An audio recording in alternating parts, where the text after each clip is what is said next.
Ladies and gentlemen, welcome to It's Rainmaking Time. This is Kim Greenhouse. It gives me great pleasure to welcome John Bird, who is the founder of a revolutionary magazine called The Big Issue. In September of 1991, he launched The Big Issue along with Gordon Roddick to create a space for homeless people to earn an income again.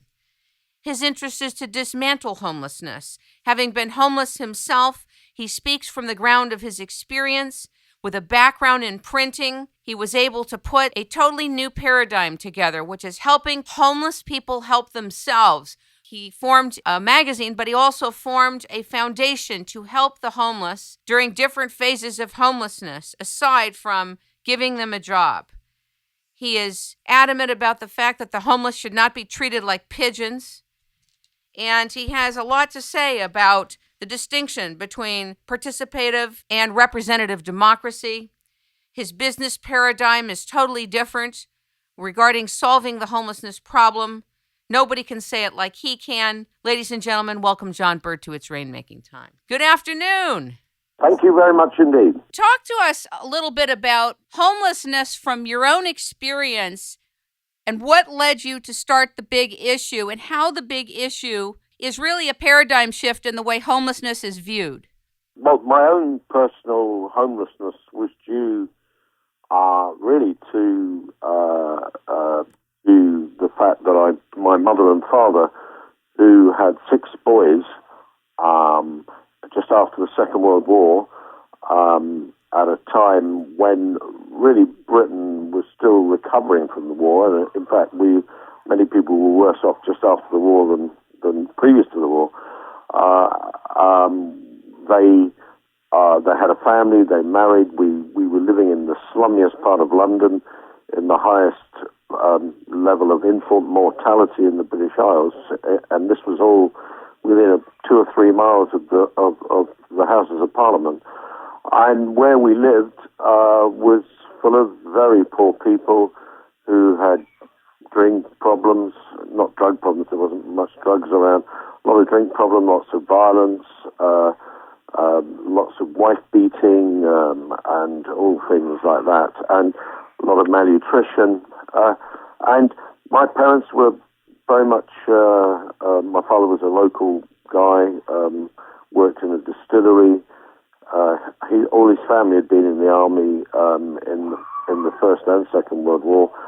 And he was a man who liked to drink and fight and get into trouble and beat his wife on a Friday night. My mother was an Irish woman who came from Cork, in a place called Mallow, and she'd come over and met this guy and fallen in love. He looked very much like Humphrey Bogart, which obviously is a bit of a plus, especially if you're going to live in a slum. And they got married, and it was totally unsuitable. They were not really meant for each other, even though they ended up with each other, and they didn't have anybody else. But they were just not very good parents. They weren't very good at it. They didn't know how to bring children up. They used violence and over-exaggerated arguments and fighting and all that sort of stuff. And I was the number 3rd child. We were brought up as Catholics. We were also brought up to hate blacks and Jews and Indians and everybody else who wasn't London Irish. So it wasn't just a question of being poor. It was a question of thinking poor. And whenever I have heard stories and read about the dignity of the poor, and the tremendous sacrifices that the poor make, and the honor of poverty, I could never put that in my mind. So the kind of poverty I came from and the kind of homelessness was, to some extent, the natural outcome of quite a really screwed up take on life. My mother, we were made homeless when I was 5. We had 2 slum rooms in a house that was built for one middle-class family that had fallen to pieces, and there were 30 working-class families there. And my mother didn't pay the rent. You know, she would rather drink and smoke and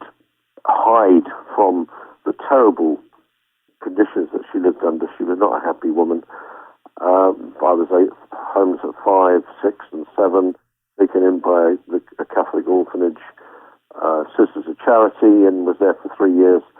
Came out of there, got social housing in a different part of London, which wasn't slummy, and then started to get into trouble with the police and at school. I couldn't read or write, lots of trouble, lots of violence, got involved in a lot of fights, and got put into the correctional system.